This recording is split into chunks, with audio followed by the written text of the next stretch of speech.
त्यो डाक्टर अञ्जली झालाई त्यो पुगेन त्यो चिठी त्यो चाहिँ नि टिकट पुगेको छैन भन्ने त मलाई भरे फोन गर्नुभयो अञ्जली जाधव साहब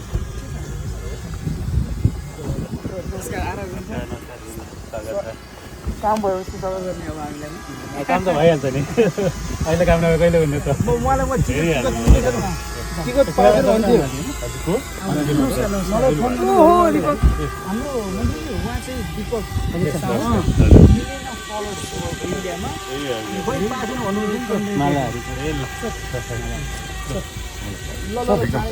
अहिले मास्टर प्लान अनुसार यो त पछि इन्ट्रान्स एरिया हो कमर्सियल प्रोजेक्ट गर्छ अगाडि होटेल हस्पिटल अनि मल त्यो प्रोजेक्टलाई सचेत बनाउने हिसाबले मेन स्टेडियम चाहिँ त्यो त खेलिरहेको छ नि भित्र हो मेन स्टेडियम हजुर त्यो चाहिँ ट्राफिक म्यानेजमेन्ट गर्नु पऱ्यो खाली चाहिन्छ पनि हो यसो खेलगाउँ हो यसो भिलेज हो खेलग्राम कति सिट हो स्टेडियम हजुरको मेन क्रिकेट स्टेडियम चाहिँ हजुरको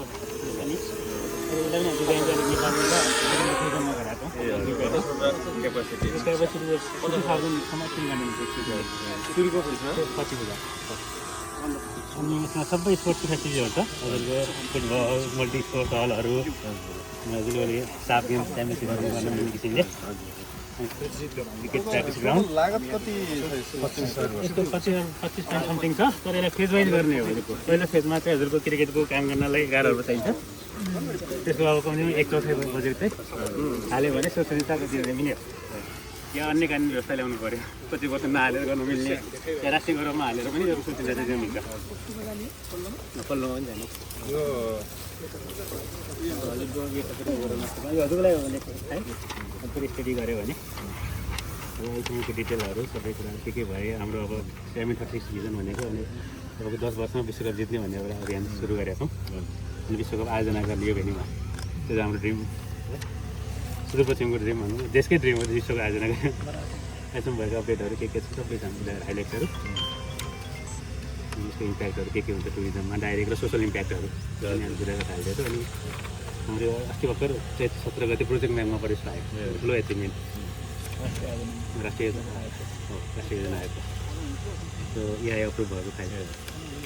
र पूर्व तयारीहरू सब छ कि अब स्रोत निकालेर टेन्डर खोल्न मात्र बाँकी हो रेडी टु गो अवस्थामा छ प्रोजेक्ट जग्गा प्राप्ति त यत्रो जग्गा पाउनु आफैमै ठुलो कुरा हो यो धनगढीको यो ठाउँमा 38 बिघा जग्गा यो प्रोजेक्टले पाउनु आफैमै ठुलो एचिभमेन्ट हो क्रिकेट बाइकहरू के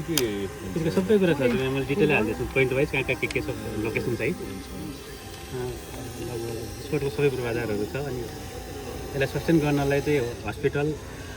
कमर्सियल मल र स्टार होटलको पनि छ यसमा सेकेन्ड फेजमा गर्न सकियो तर त्यसको लागि हामीले एरिया चाहिँ एलोकेट गरिरहेको छौँ तर जसले बनाउने उसले नै निर्माण गर्छ कि त्यो कुराहरू चाहिँ यसलाई सस्टेनेबल त बनाउनु पऱ्यो सेल्फ सस्टेनेबल हुनु पऱ्यो पहिलो फेजमा चाहिँ क्रिकेट स्टेडियम क्रिकेटमा राम्रो गरेको हुनाले फेरि अब अहिले नेपाल त बङ्गलादेश र पाकिस्तानको पनि रिप्लेसमेन्ट हुनसक्छ नि त क्रिकेटमा त्यो हिसाब पनि हो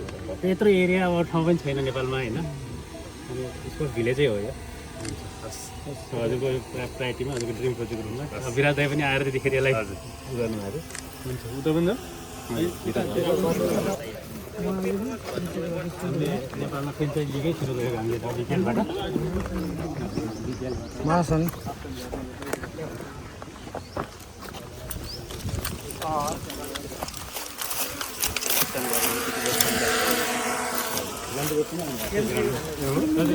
पन्ध्र दिन बस्नु भयो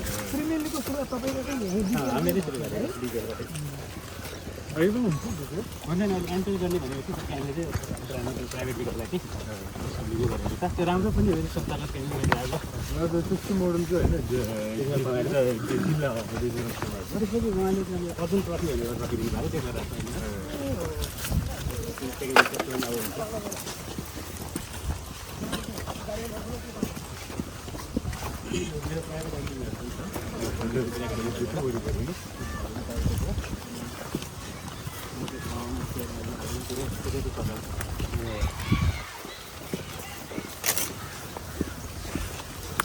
स्कुलमा बच्चाहरू सब क्रिकेट नै होला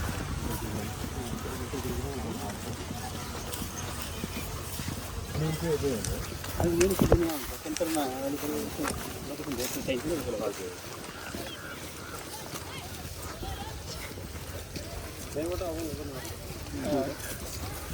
नजिक खोला पनि त्यसलाई लगभग सौरा जस्तो बनाउने यताबाट होइन उता खोलातिर त्यहाँबाट बिचेर डेभलप गर्नु सकिन्छ कि राम्रो कमर्सियल एरिया पिच हुने त्यो हजुर यो सेन्टरतिर छ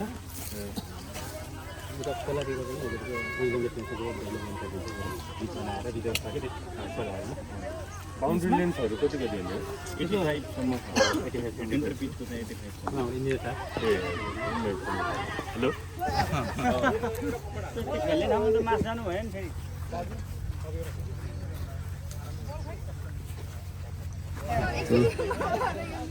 ए यो मास अनि भाला हान्दाखेरि गाई कसरी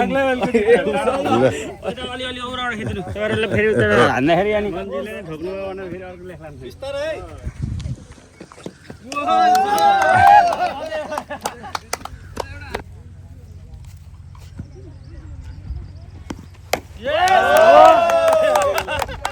अझै खेलौँ न एक ओभर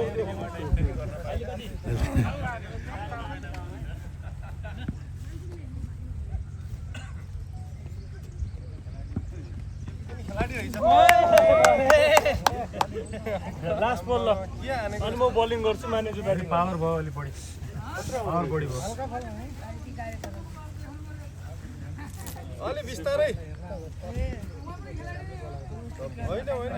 प्याड छैन अहिले खुट्टाला जान्छ बिस्तारै बिस्तारै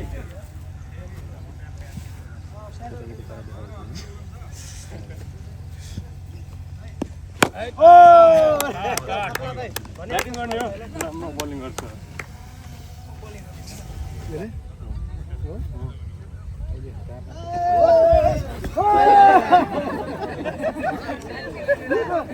छक्कै होला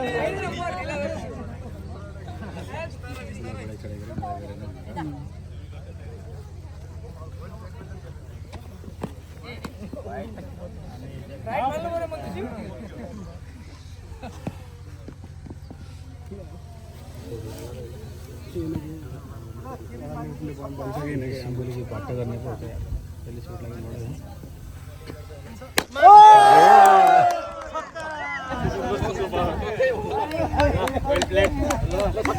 छक्कै हानिदिनु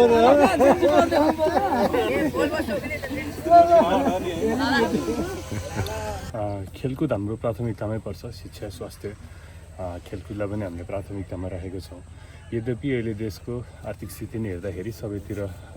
स्रोत आवश्यक परेको छ उति नै महत्त्वपूर्ण छ हामी चाहिँ अहिले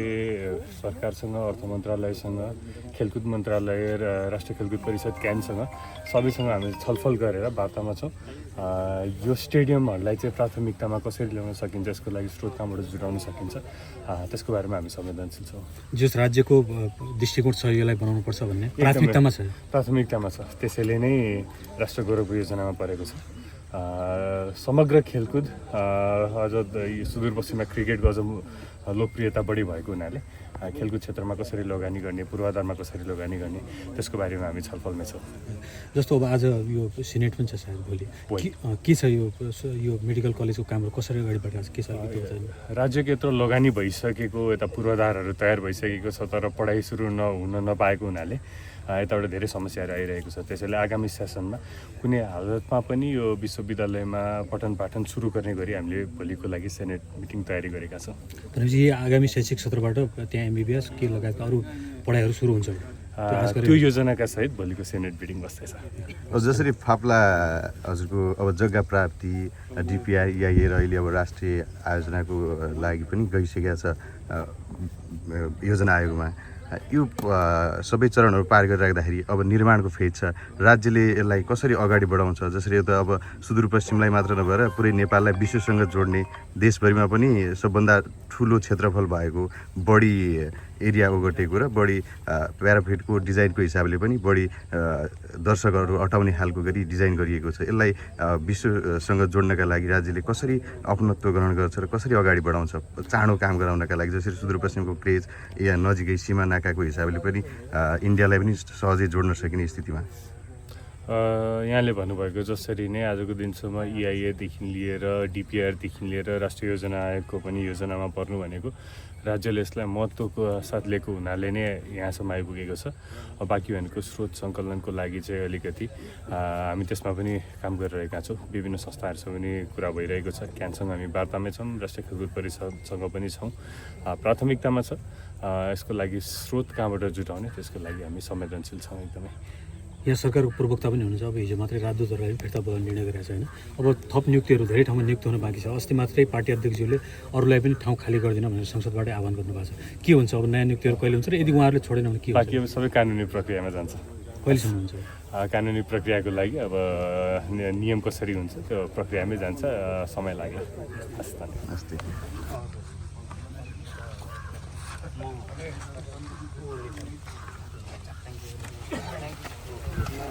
सर्वप्रथम त यसका महत्त्वपूर्ण फेजहरू सकियो भनौँ न।